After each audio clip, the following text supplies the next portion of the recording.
Ganga Kaveri link परियोजना भारत की एक प्रस्तावित अंतर्बेसिन जल अंतरण परियोजना है, जिसका उद्देश्य गंगा नदी के अतिरिक्त जल को जल की कमी वाले कावेरी बेसिन की ओर मोड़ना है, ताकि दक्षिणी भारत में जल का संकट का समाधान किया जा सके। इस परियोजना को राष्ट्रीय जल ग्रिड का एक प्रमुख घटक माना जाता है।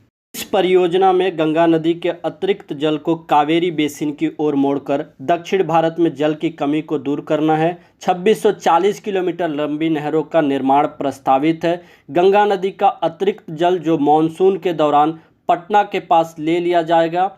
गंगा जल को सोन, नर्मदा, ताप्ती, गोदावरी, कृष्णा और पोन्नार नदियों के माध्यम से कावेरी बेसिन तक पहुंचाया जाएगा। इस परियोजना के लिए गंगा जल को विंध्याचल पर्वत श्रृंखला को पार करने के लिए लगभग 550 मीटर तक ऊपर उठना होगा। इस परियोजना से उत्तर प्रदेश, बिहार, राजस्थान, मध्य प्रदेश, गुजरात, महाराष्ट्र, कर्नाटक, तमिलनाडु और आंध्र प्रदेश जैसे राज्यों को लाभ होगा। यह परियोजना राष्ट्रीय नदी जोड़ो परियोजना का एक हिस्सा है, जिसका उद्देश्य भारत की 60 नदियों को जोड़ना है। भारत में रिवर लिंकिंग प्रोजेक्ट की ज़रूरत क्यों पड़ी? भारत में वाटर एक बहुत बड़ा समस्या है। हर साल कहीं बाढ़ तो कहीं सूखा हो जाता है, जिसके वजह से इंडिया के अलग अलग एरियाज़ में प्रॉब्लम क्रिएट हो जाता है।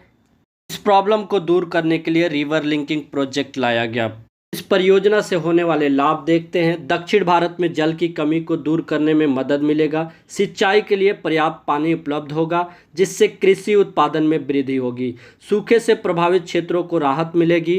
जलमार्ग के रूप में उपयोग करके परिवहन लागत में कमी आएगी। कुछ हद तक बाढ़ नियंत्रण में भी मदद मिलेगी।